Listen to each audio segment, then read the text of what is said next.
You seem curious why inflation always precisely harvests the middle class. Why has artificial intelligence not liberated humanity, but instead forced most people into intense competition, working longer and longer hours, yet earning less and less money? Technology is advancing rapidly, but life is becoming increasingly anxious. The global economy keeps growing, yet the wealth gap remains ignored. All of this, Adam Smith predicted it all 300 years ago. He warned early on that without rules and conscience, the free market would eventually consume itself. And today, we are living out that exact script he warned about. Coming up, we will uncover the most shocking part of the wealth of nations and the ultimate remedy Smith left for the 20th century. It is not more free competition, but a profound reflection on human nature and our institutions. Adam Smith had a remarkably advanced insight. People often confuse wealth and currency.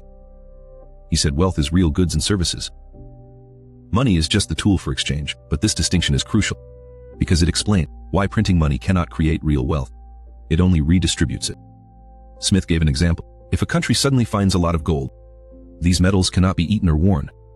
It only causes prices to rise, making those on fixed incomes poorer. Is this not the consequence of modern quantitative easing? The world flooded with liquidity after the pandemic. US stocks rose 80%. Housing prices rose 50%, but wages only rose 15%. The result is that asset holders get richer, while wage earners get relatively poorer. Smith saw through this trick long ago. He famously noted, increasing wealth by printing money is as absurd as trying to grow taller by simply changing the measuring tape. But Smith did not completely oppose paper money. He believed that moderate inflation was actually good for the economy because it stimulates consumption and investment. After all, if money will depreciate, would you rather spend or save? This insight was later developed by Keynes into animal spirits. However, Smith warned of a bottom line. Inflation cannot exceed people's expectations. Otherwise, it destroys the foundation of economic calculation. Think of the hyperinflation in Turkey and Argentina, and you see how prescient the old man was. This is the most intentionally ignored part of his work. Smith's profound skepticism toward capitalism. While he trusted market mechanisms, he never considered the market to be omnipotent. Smith clearly pointed out three known flaws of the market. First, capital naturally tends toward monopoly. He wrote that even for entertainment and leisure, people in the same trade rarely meet. But when they do, it is to conspire against the public. This statement is perfectly suited for today's internet platform economy, designed specifically for them. Giants in various fields use mergers, patents, and network effects to eliminate competition. Second, the market cannot provide public goods. Smith emphasized that defense, justice, and infrastructure must be provided by the government because private firms have no incentive to do unprofitable work. The third and most critical point: markets do not account for fair wealth distribution. Smith realized markets create immense wealth, but they cannot guarantee fair distribution. He even advocated for taxing luxuries, levying high taxes on them, using those funds to educate the poor. This was considered radical back then. Modern economics textbook often paint Smith as a free market fundamentalist. But reading The Wealth of Nations closely, you will find he was actually a pragmatic social reformer. He understood pure markets lead to a wealth gap, environmental damage, and social unrest, so he argued for appropriate government intervention. Smith had a very sharp observation. Division of labor increases efficiency, but it also makes workers dull.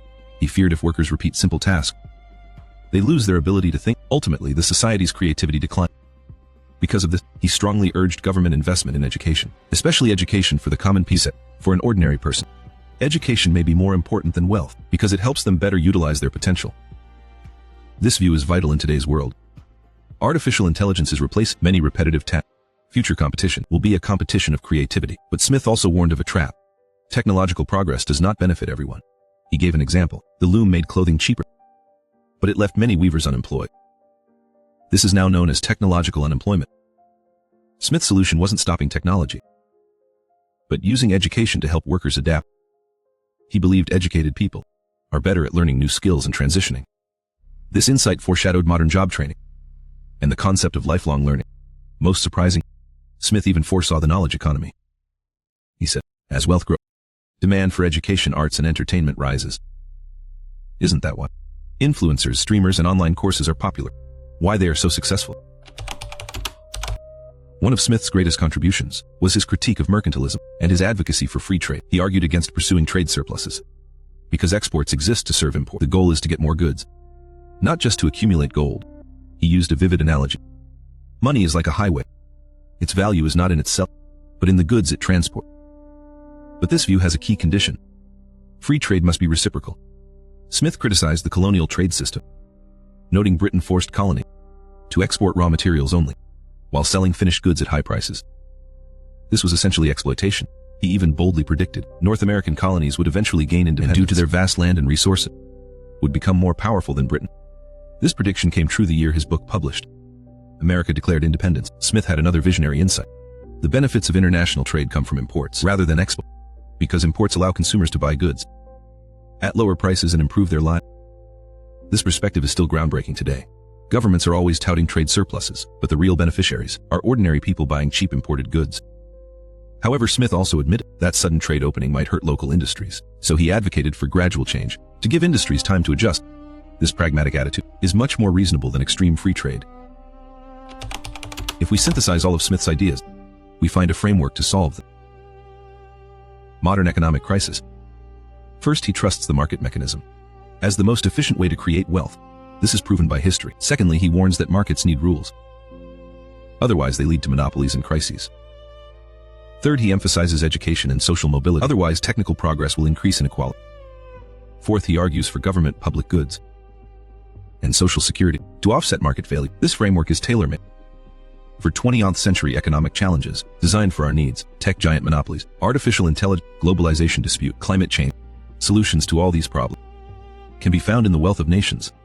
But Smith's greatest legacy is perhaps his methodology. He always starts from concrete observations, rather than abstract theory. He visited factories and ports, talking with merchants and farmers, basing conclusions on real-world data.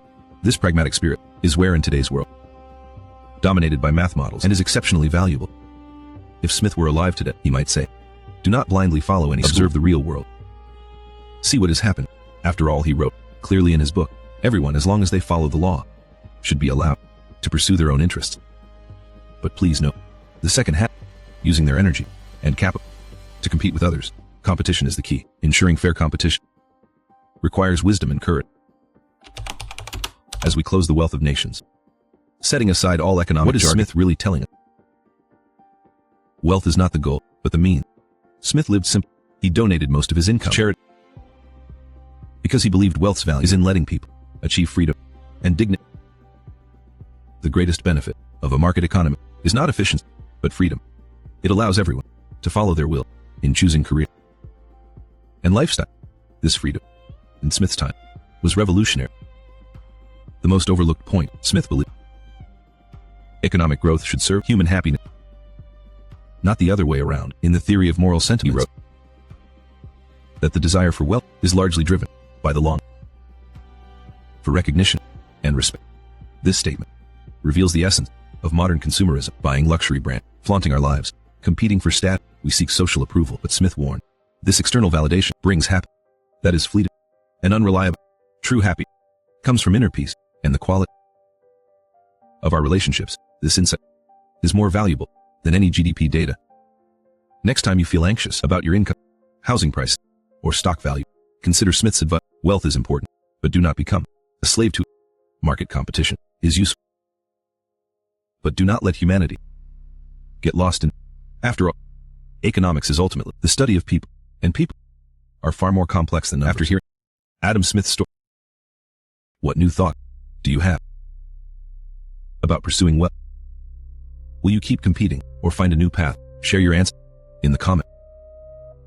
Remember Adam Smith, ultimate wisdom: true financial freedom is not infinite money, but the right to choose how you live.